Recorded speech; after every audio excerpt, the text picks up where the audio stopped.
Hello everybody, and welcome back to another Kings of War Battle Report. I'm Visibly Riley, and today we have Nightstalkers versus the Trident Realm. This battle was fought at 2,300 points in preparation of the US Masters, and the scenario was Raze. First off, we have my opponent's army, which opens with a horde of Naiad Worm Riders with the Brew of Strength, followed by a horde of Riverguard Dambusters with Brew of Sharpness, 4 regiments of Placoderms, a Coral Giant, 2 Knuckers, a Naiad Worm Rider Centurion, Ector, a Siren with the Shroud of Saint, heal 3 and weakness upgrade, so heal 6, and then finally a Naiad Envoy with the Horn of Ocean's Fury, which gives all infantry fury within, that 6-inch aura, and Bastion 2. My thoughts on this list are that it's pretty good. I don't know, Trident Realm is such an interesting army. I really enjoy seeing what people come up with. There's just a lot of play in it in this edition, I think, and in the previous one. But anyway, I really like this one. Spamming Placoderms is an interesting idea. It's a lot of Def 6 to get through, but there's a surprising lack of crushing strength in this. And I guess it's not that surprising, as Trident Realm quite often doesn't deal that much damage. It's more of a scalpel faction. So with that said, the new Worm Riders only having crushing 1 and having no native Thunderous Charge anymore, I think makes it so you have to run a Brew of Strength 1 if you're going to run the Horde, and then even then you probably can't really run a second Horde of Worm Riders, as I just don't feel they fit with my idea for the meta right now, which is probably Def 5 or Elusive, right? I really like the Dambusters. I think they're a really interesting unit. Normally, I think that the Brew of Sharpness is too expensive on Dambusters, and honestly, I think Dambusters are probably a little too expensive, but they're really interesting in Trident Realm, because Trident Realm, if you're not going to run allies, has a hard time producing that kind of damage with that kind of speed now that the Worm Riders have been toned down a little bit. So the Dambusters produce, I think, like 10-ish damage on average to a Def 5 unit, which is just enough to get that 7 to kill it, right? So really cool unit, really cool use by my opponent to think about the math on it before putting it in the army. The rest of it's pretty normal. I love Coral Giants. I think they're great. The Knuckers, obviously, is still excellent. Ector, I think, is the best named character in the game. Morgoth, look out. And otherwise, the only problem I see is the Siren. I don't like the Siren to begin with. It's basically a cursed high priest that doesn't have any inspire. I don't like the Siren. But I especially don't like this one with the weakness upgrade.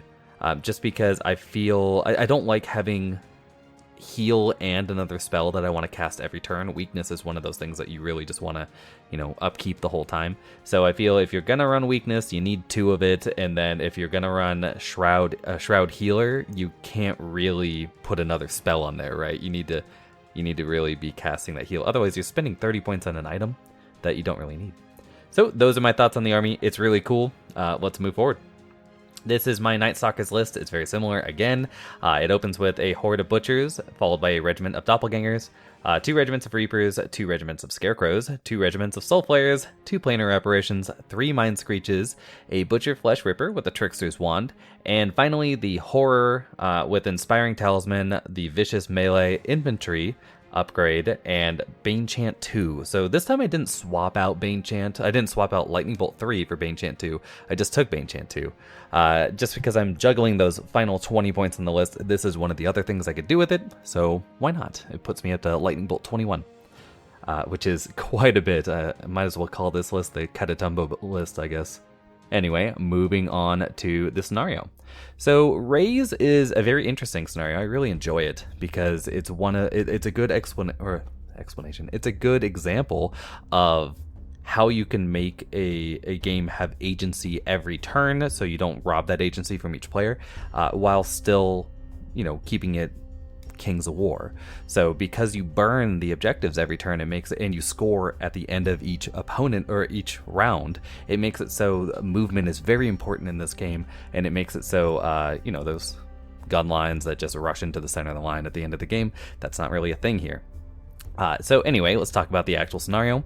First off, you choose sides first, which is because you need to know which is your territory and which is your opponent. Then you are each given 3 objective markers, and then a 7th objective marker is placed in the dead center of the table.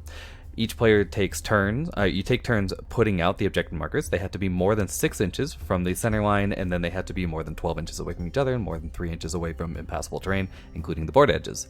Once you finish setting those up, you can start burning them on the end of round 2. You can only burn the objectives you set up, so only the 3 on your opponent's side of the field, and they give you 1 victory point per one that's burned, and then if you control the center objective at the end of the game, you get another victory point.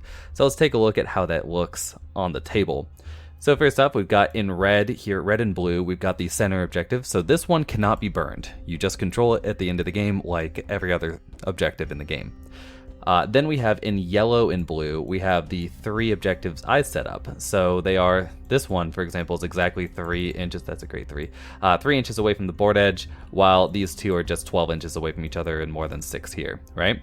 But I can, on the end of turn 2, start knocking these out. If I ever control one of these objectives, I burn it. So, yeah, the ones in true blue are my opponents. So 1, 2, 3 objectives here, and if same thing, if they control it from turn 2 on at the end of each turn, they will burn it. The only other thing to say about this is that you can put your units around it and they count for holding that objective, right? You just don't get anything out of it. So if I put my units on top of these tokens, right, my opponent cannot burn them provided I have equal to or higher unit strength than they do within 3 inches. So yeah, I really like Raze. Raze is a very fun scenario. And moving forward, let's talk about the terrain. So we have 2 height 9 forests, as a, the US Masters will be height 9, so we got that going. Then we have 2 height flat ponds. Again, height flat, I wish it was not a thing again, but I see why it is. Then we have 2 height 3 hills, followed by 2 height 2 barriers. And actually, I messed up here. There's 1 height 7 building here, but then there's another one obviously right here. So we have 2 height 7 impassable pieces of terrain, which is the entire base. We're not, obviously this wall is not the thing. It's the whole base. So yeah, it's a simple table, simple setup, and I like it. So moving forward, let's talk about the armies. First off, I love my opponent's army. It's an example of something that I go, it's not. I look at this and I don't go, this is not the best technical execution of painting I've ever seen, but just the strong color choice, the interesting composition of these bases, and the fact that they went for it, right? They just went, oh, I'll do some gradients, I'll do some, crazy colors here and there. I really like it. This is a great example that you don't need to be, this top-end award-winning painter to produce something that is really, really nice. So I love this army. First off, we've got the Knucker, the first Knucker. Behind that, we have my opponent's Worm Rider Centurion. I actually don't think I've seen this model before painted. I really like the turnout. I'm a big fan of magenta plus teal. So anyway, then we have a Worm Rider Horde with Brew of Strength right there. And to the right of that, we have the Heal 6 Siren with Weakness 2. We have the 1st Placoderm Regiment. Also, really good idea here to just use the salamanders. I probably would have swapped the head out just as a little, something interesting, but salamander models make really good placoderms for now until they, release some placoderm models themselves. Then we have the next 2 regiments of placoderms. Right behind them is the Naiad Envoy with Horn of Ocean's Fury and Bastion 2 upgrades. Then we have Ector chilling here. Again, Ector's a great placoderm model. Then we have the Coral Giant, followed by, to the right of that, the final Placoderm Regiment, the final Knucker, and the Dambuster Horde with Brew of Sharpness. This regiment of Placoderms is actually not on the hill. They're not 50% or more. They're chilling off of it. So, they'll have cover against Lightning Bolt if I choose to shoot at them, but not sure why I would do that. They are Def 6 after all. Let's go to the other side of the table. So, facing off against the Worm Rider Horde is the Soulflayer Regiment, or the 1st Soulflayer Regiment, followed by the 1st Mind Screech. Then we have the Doppelganger Regiment, the Butcher Flesh Ripper with Trickster's Wand, Scarecrow Regiment, followed by the 2nd Scarecrow Regiment, the Planar Apparition, the 2nd Mind Screech, the Horror with Banechant 2, Inspiring Talisman, and Aura upgrades. Then we have the Butcher Horde, followed by the 3rd Mind Screech, the 2nd Planar Apparition, and both of the Reaper Regiments. And finally, actually, before I move on, I've started painting the Reapers the second regiment of Reapers. I've got 5 out. It's getting to that point in the army where I'm just like, I don't want to paint these models anymore, so we're just going to push through. We got 1 week left, so we have to finish these Reapers off, finish the Doppelgangers, and finish these Soul Flayers. And finally, speaking of Soul Flayers, we have the second regiment of Soul Flayers holding down this flank on their own. And with that said, let's go into the battle with turn 1. So turn 1 goes to the Nightstalkers, or the Bright Stalkers as my opponents around here call them. I move forward, or I run forward with my Butcher Horde and one of the regiments of Reapers just to take the center real quick. I don't really think I can fight Placoderms 1-on-1 or even 2-on-1 that easily. I mean, if both these units charge and I get a Bane Chant off, I'll probably take off a regiment of Placoderms, but because my opponent's running so many units of them, it's difficult for me. And also because there's so much terrain in the way right here, it's difficult for me to get a double charge, and I don't have any native Pathfinder in my army, so we'll see about that. This regiment of Reapers just moves forward. I made sure to, they had to be deployed in the woods, I just didn't have any more room, and I made sure that when they move forward, I could walk out of the woods, but other than that, nothing else. I move with my Soul Flayers on the right here. I'm out of range of the frogs being able to lick me, because I remember I don't want to be licked by frogs. It's me who does the licking.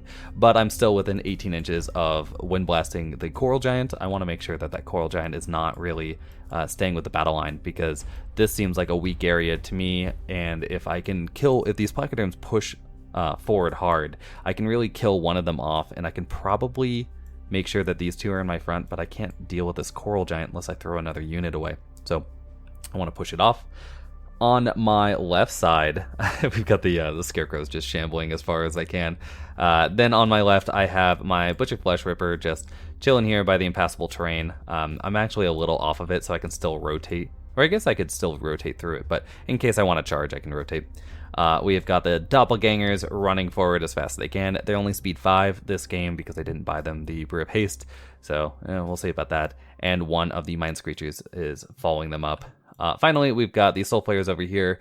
Yeah, there's just so much speed on this flank, and this forest is really, it's helping me and hurting me. It's helping me block line of sight with the Worm Riders here. They can't see the Doppelgangers or the Flesh Ripper, but this Knucker can really get into my Soul Flayers, and because there's a Centurion directly behind it, I can't wind blast it out of range. So I'm just going to stay out of range of the whole thing and just sit there. So we go into shooting.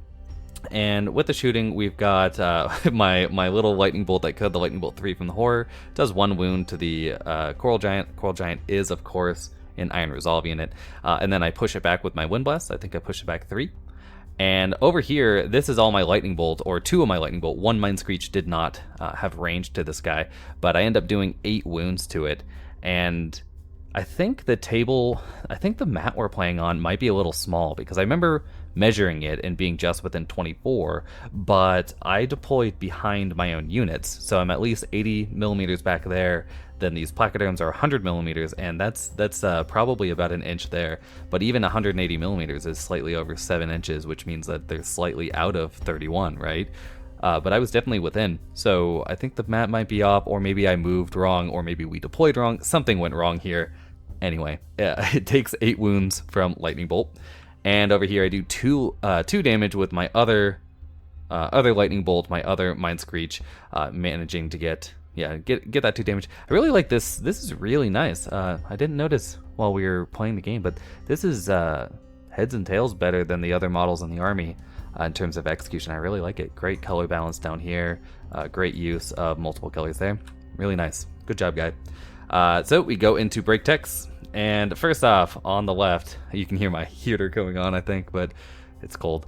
So I managed to get a waiver, lucky waiver on this Siren. I think it's a 12-14, so that's at least a 10.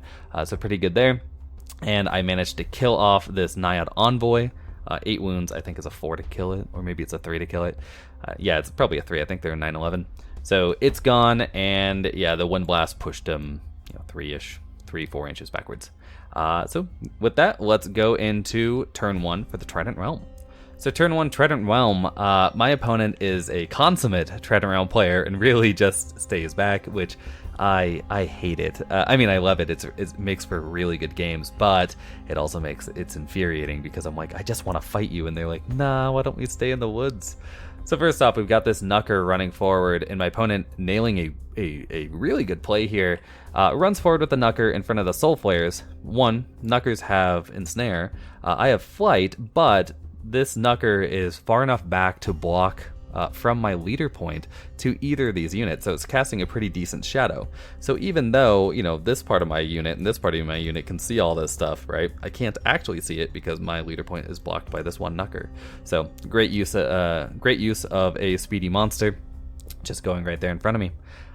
Also making it so my 150 mil wide flying butt can't rotate enough to really abuse the positions of these units. So I don't know if my opponent spent a lot of time measuring it out, but I do know this was a long turn. We actually had some long turns this game, but I know I was at least a little out of it. So yeah, we got that. Then in the middle, you can see the placoderms decide to not really advance. These ones are just standing on a wall, so I'm definitely not going to care about them because they're hindered if they want to charge over. These ones go within charge range of both of these units, but again, I don't have Pathfinder, so if I charge in there, I'm going to be -1 to hit. Butchers are already on 4s, so I'll be on 5s and 4s, and then I get charged in the flank and in the flank and in the front. Nah, we're not doing that. Just some really good use of this terrain over here,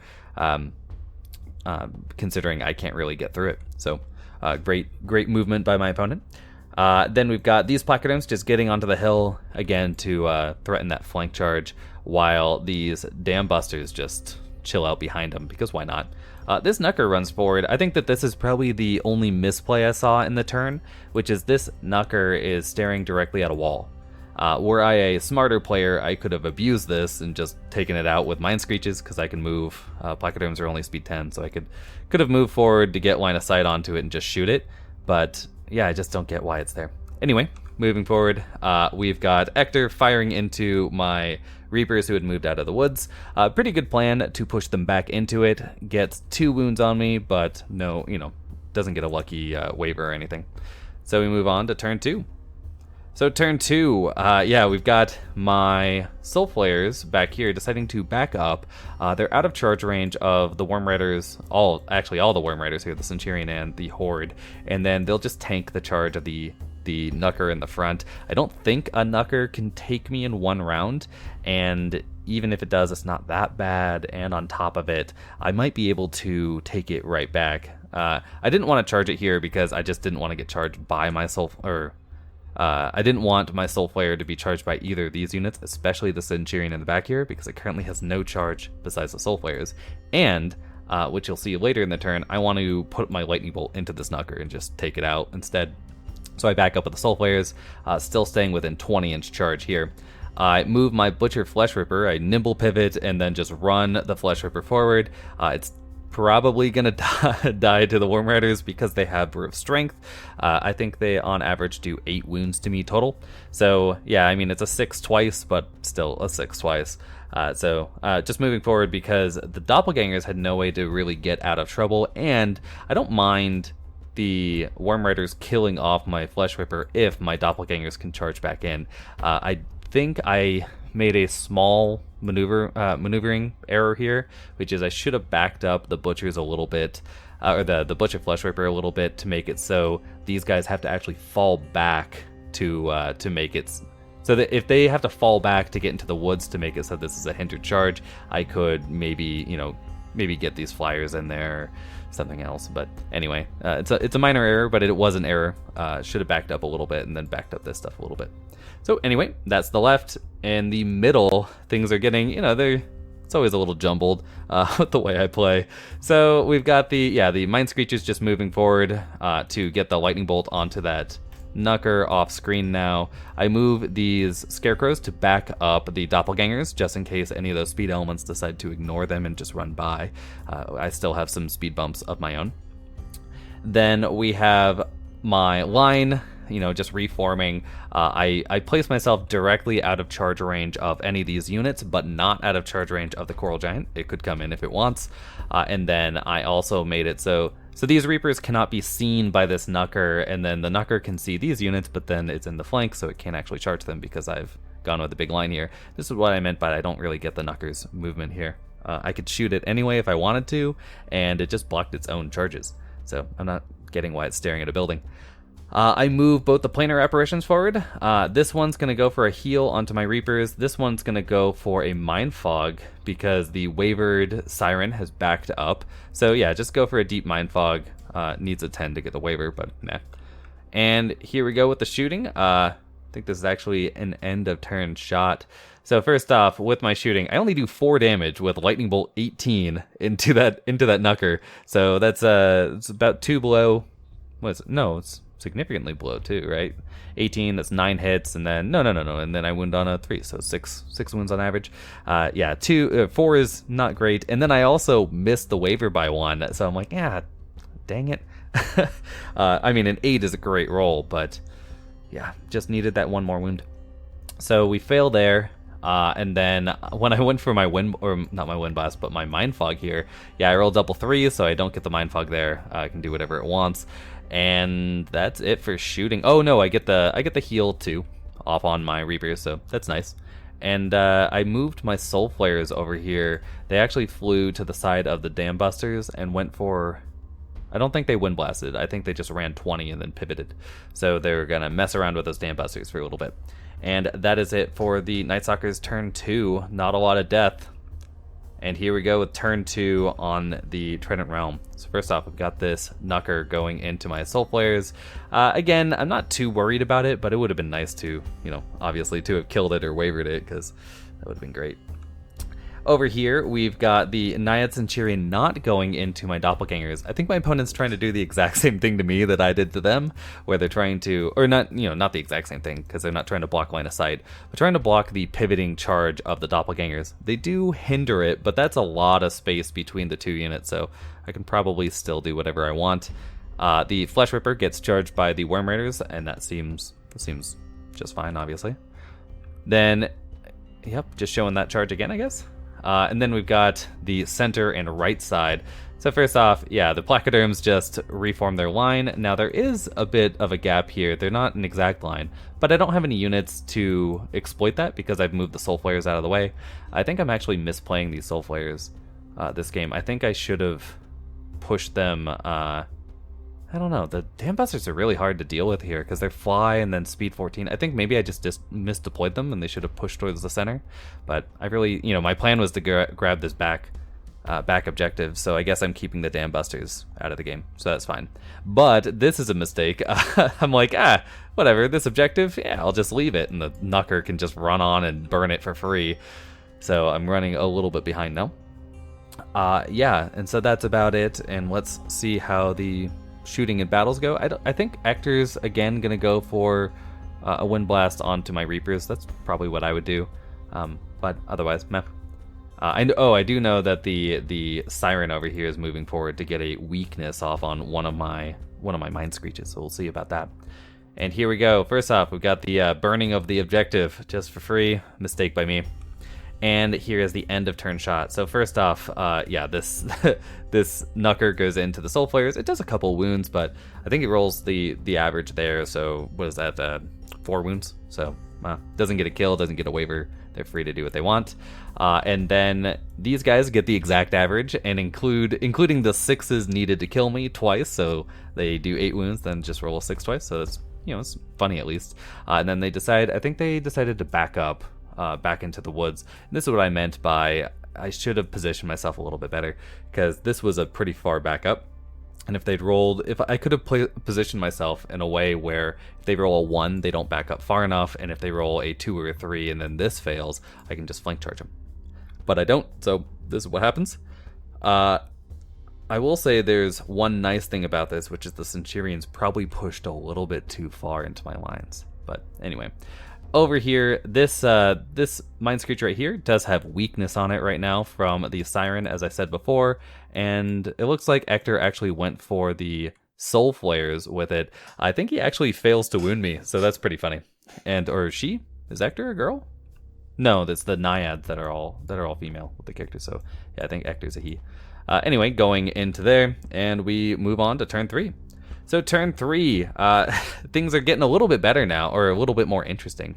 So the Soul Flayers decide to charge into this Knucker, because it already has 4 wounds on it. I've got 9 attacks on 3s, so 9 attacks on 4s. You know, it's like 4.5, and then I wound on 3s, so I've got like 2-ish wounds. That should be enough for a waiver at least, which is what I'm looking for. Waiver or a kill, obviously. The Scarecrows only needed a 9-inch charge to make it into this Naya Centurion, so the wild charge, I don't even need to roll for it. This is probably a mistake by my opponent. It doesn't block my doppelgangers, obviously, and then it also made it so I didn't even need to roll the wild charge. I think backing up just a skosh to make it so I need to roll that 3+ to get it would have been prudent. But anyway, it's not what happens, and I charge in there. The doppelgangers make a charge into the Worm Riders here. They are going to be hindered. This is one of the other, again, things I was thinking about putting the Pathfinder onto. Pathfinder on Reapers is probably better, but when I'm running dual units, I like both of them to have an item or neither of them, just in case I forget, because if you play a lot of games in one day, you want to make sure that your list is as simple as possible. So at least when I look at the doppelgangers, I can go like, oh right, they also have Pathfinder. So anyway, moving on. This is the center. My opponent, so this is a discussion we had. I'm like, okay, did you mean to put these placoderms in charge range? And he's like, yeah, they're in charge range of the butchers. And I'm like, they're also in charge range of these reapers. And he's like, I did not mean to do that, but if they are, they are. And so, you know, I had him hold it down, and then we got out a more precise ruler, and yeah, it's definitely within. So I double charge there. That should probably be a dead unit of placoderms, because my horror can get within 6 of the reapers here, give them vicious, and then also bane chant them. So that's 25 attacks on 3s and 4s with vicious, and then 18 attacks on 4s and 4s. I like my odds there. I think it's like 13-ish wounds on average, like 11 to 13. I can't do the math right now, or I don't want to. But it is a risky maneuver, because I've got all these guys waiting in the flanks to kill me if I fail, so hopefully it works. Then we've got the right. This is...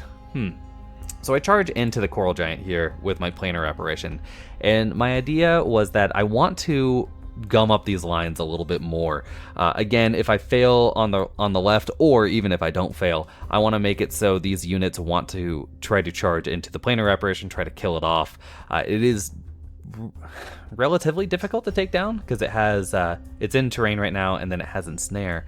So this unit of placoderms, for example, if they charge, they're in the front, they will share it with the Coral Giant, and they will enter the terrain unless they block it with some units, right? So that'll be -2 to hit, or if these guys charge in the flank, it's -1. They don't have any crushing. I am def 3 though. So that's the idea. I went into the Coral Giant just to block it up, essentially. And we move forward from there. So here's the combat. I only do 8 wounds, which is pretty bad to begin with, but then I add, you know, insult to injury, and I roll a double 1 anyway.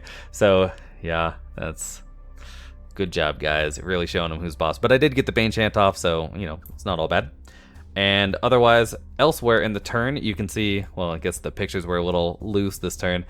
So you can see these guys are just sort of running around in the middle. I went for the lightning bolt play onto this Knucker. I did 6 wounds to it, but then I roll Bubkiss on my nerve checks, because that's, I guess, what we're doing this turn. I actually rolled a 3. Right here, I went for a weird play, because the Dam Busters are... or were exactly on the edge of this token, right, of the objective token. So if I can roll a 4+ with my Wind Blast 5, I will burn this objective. I go for it, I roll a 1, so they don't go anywhere. But it also doesn't really bug me. I can't really be threatened right now. So, nah, I guess, happens. In this combat, I don't even hit, so it doesn't matter. This one, I double wand. This one I did quite a few wounds. I think I got them up to 10 wounds or something, so I roll pretty well on my 18 attacks, 4s to hit, and then I have Crushing 1 native. So 4s to hit and 3s to wound, end up with 10 wounds, but then again I roll pretty poorly on my break chest. I don't even waver those guys, which is unfortunate because they're regen 4+, and then there's a healer right here. The Naya Centurion I do 3 wounds to, it's whatever. But a little bit of good luck here. I get the Soul Flayers into that wounded Knucker, and I kill it in one go. So not everything's bad, but it is weird right now. And with that, we move into turn 3 for the Trident Realm. So turn 3 Trident Realm, first off, we've got the Naya Centurion just going, do not want to mess around with these scarecrows. They're not worth it. So just coming around again, I left one of the objectives unprotected. You know, I want to blame it on I did not sleep well the week before this report, but honestly, it's just sloppy play. I just wasn't thinking. So yeah, they're gonna get another objective out of me. And then over here, the Naiads go back into my doppelgangers. They heal quite a few wounds. I think they're down to 2, but I know the heal 6 goes here as well, so you know, that's not that unexpected. Then we have the big old charge. So my opponent decides to put 3 units of placoderms into the Reapers. And originally with the double flank here, I'm like, why? That's 60 attacks right there. But then my opponent informs me that with how they have to turn on the center, both units of placoderms end up being hindered due to the pond, as this one enters it just barely. So that's 60 attacks, but it's on 5, so 20 hits and then 10 wounds on average. So with that, they decide to take these placoderms, the wounded ones, and go into the front of my guys. It's even worse with that. Such a bad roll. Yeah, at least a waiver would have been fine, because that's only 10 wounds. That's a 6 to kill me twice. I'll take that. But anyway, it's not what happens. And over here we've got Ector and the Giant and the placoderms going in. Oh no, Ector does not go in, but the placoderms and Coral Giant go into my planar apparition, while the Dam Busters over here just go 1 inch away from my soul players and lick them. They lick them for 2 wounds, and then we've got the Knucker just running to have 50% cover, and that'll be it, and bug around with this objective. So this is obviously the end of turn shot. So starting on the left, you can see I get really lucky with my with my doppelgangers. They only take 7 wounds, and then it's a 10 to kill, and I think my opponent rolls in, what was that, 7 then? Yeah, it must have been a 7, because they're 1 below my 15. And I'm ready to rock for my next turn, but they only have 2 wounds on them, so then we have in the middle, yeah, this is pretty easy. They don't get the double one, kill off my little unit of Reapers there. Yeah, unfortunate. But the units decide to do some, because they're kind of caught on each other, they have to do some weird finagling. First off, we've got the wounded unit turning towards the butchers.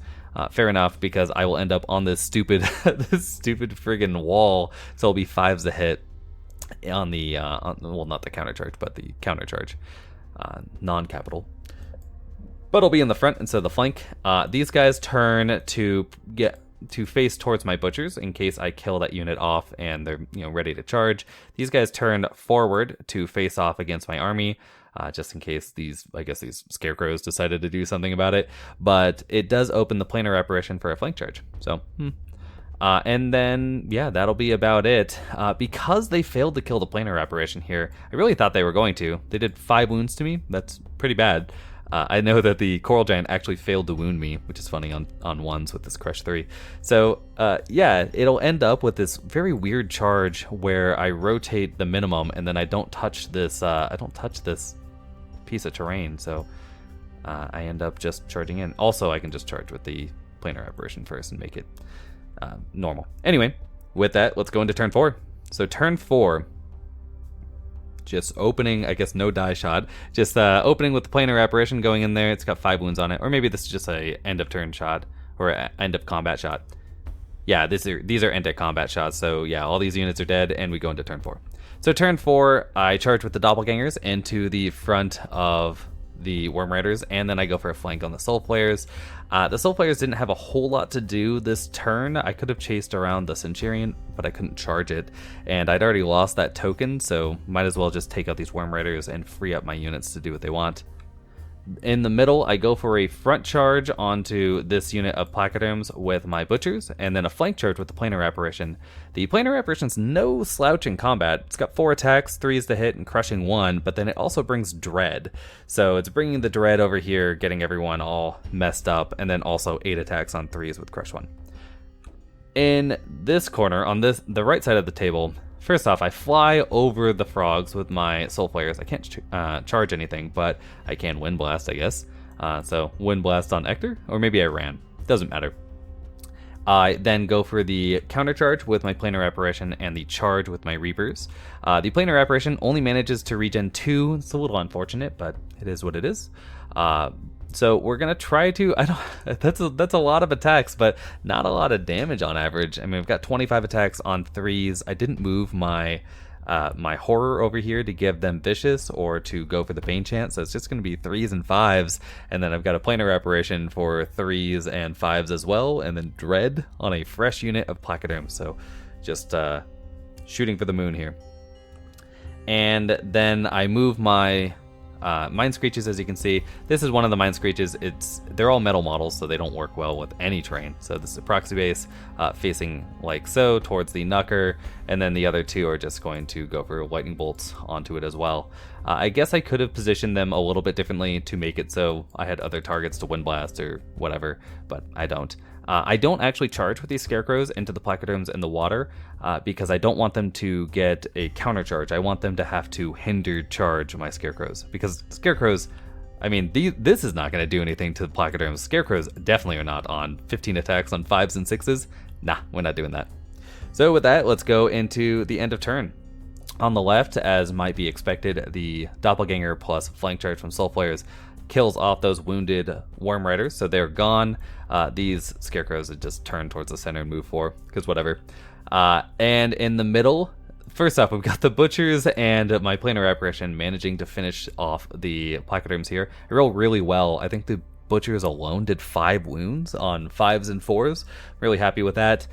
Then we've got the middle, which is, yeah, these Reapers go into this unit of placoderms and do 11 wounds. Crazy good rolling, making up for my terrible rolling from the previous turn. So I'm still in the game, thanks to some hot dice. And with that, I don't think I burn any tokens, because there's a token here. There's a token here. Oh, there was a token here right behind the placoderms, which is why I went for this charge. I remember now. So I flew these Soul Flares over here to be within 3, so I wouldn't have to overrun with the Reapers. And then if the Reapers plus Planar Apparition kill this unit of placoderms, I get to burn it. So I do burn the token right there. So it's currently 1-2 with my opponent having 2 points over me. So with that, we go into turn 4 for the Trident Realm.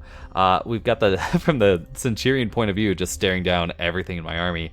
It just moves forward behind the wall. It regens 2 wounds off of it, so it's down to 1, or maybe it regened 1 wound. Doesn't matter. It's down to 1 wound.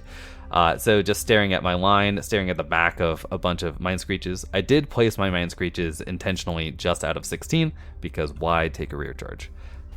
The placoderms here, the painted ones, do go into my Scarecrows, so it's a hindered charge. I'm hoping my Scarecrows can hold on, because they are inspired.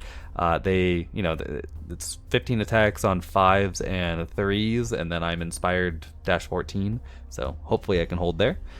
These placoderms decide to go into the front of my Planar Apparition. It's not a great charge for them because they're still hindered and I have Ensnare, so it's 15 attacks on 6s and 3s, so pretty happy with that. But they still want to do it because they want to make sure that I cannot heal. Seems prudent. And over here we've got the Coral Giant deciding to charge into my Planar Apparition. It's got 3 wounds on it. I mean, I do have Ensnare. It's a 4+ to hit normally, so on 5s I could easily survive this. I'm a 13-15. I'm not really worried. And then we've got the Licky Toads over here just licking the bums of my Soul Flares. So with that's how you know they're millennials, I guess. And here we are at the end of turn. First off, in the middle, we've got these guys are not dead. This thing has taken 1 wound, I think. Doesn't really matter. Nothing else really happens. But then the friggin' the Coral Giant goes into me, does 1 wound, puts me at 4, needs an 11, gets that twice, because, why not? And then the frogs lick my Soul Flares for 1 wound, making it a 10 to waver. They get that. Oh, no, I'm sorry. It's Ector charges. Misspoke there. Ector charged into me, did 1 wound, and got the waiver as well. Don't know what to do about that. It's really bad. And then the Siren went for a weakness onto my Butchers, so pretty good play there. I'm still on the wall though, so I'm only hitting on 5s anyway. But with that, we go into turn 5. It is still 1-2. I have managed to hold on to this one objective. I think I killed off the... Looks like I killed off the Knucker that was over here. It looks like I forgot to mention that. But yeah, all 18 Lightning Bolt went into it, killed it off. So we're just staring at this Centurion in our bum now. We got to get rid of that. So with that, let's go turn 5. So turn 5, this is a big one for me. I've got to do something. So we've got these guys just sitting still, no reason to move just yet. I need to make it, well, I guess I could have backed up, make it so the frogs are farther out of combat, but whatever. I have a flank charge with my Reapers. They are hindered. Now my opponent could have overran with the Coral Giant, which is the sucky part of this. Is I was like, how did my planar apparition die today? Well, 11's twice. So they kill off that, but if it had overrun, I would have had a flank charge onto the Coral Giant with no hinder and could have killed it off pretty easily, and then overrun to this token, right? So that's 3 unit strength. I probably can't kill these guys off because they are also 3, but then I just need to fly. In fact, at the end of this picture, I'm like, why don't I just fly one of my planar apparition or my Mind Screeches? So I end up doing that. But instead, they decide to not do anything with or to adjust the facing a little bit. They can't get within 3 of the token, so it's whatever. And then just allow this flank charge to go off. The Reapers are the only real worry here, but I can't cast Banechant on them because I can't see them, but I can get within 6 inches to give them Vicious, because keep in mind that 25 millimeters is actually only 0.98 of an inch, so if you've got 5 across and you're an inch away, you're still within 6. Then I go for the double charge here with my Butchers plus a planar apparition into the front of the Placodrams. The Butchers are hindered and weakened, so that'll be an interesting one. The Doppelgangers just turn around to go. I've got my Soul Flayers. They just fly their 20 over here. They don't need to do too much, staying out of charge range or charge arc of the Naiad Worm Rider Centurion. Then I move forward with one of the Mind Screeches, and I pivot twice to be just out of 16. I'm just out of 16 of the guy here, and then I'm just at a 14 here, so there's no possible charge on me. Then I've got this Mind Screech keeping, it looks like it's a flank charge on me, but I think this might be the Mind Screech I just fly off. And then this one is hidden in the shadow of my Scarecrows, assuming the Scarecrows actually win this fight. And that's about it, so let's go into the end of turn shot. And actually, this ends up being the end of game shot. My opponent does not want to. It was almost 1 a.m, and my opponent was like, I have to go and deal with my kids. So they had to go. And so let's just talk about what happened real quick. First off, I fire. Yeah, this is the one of the Mind Screeches just ran forward and got into the zone. This Mind Screech actually is in the front of the Naiad Centurion, so I messed up there a little bit.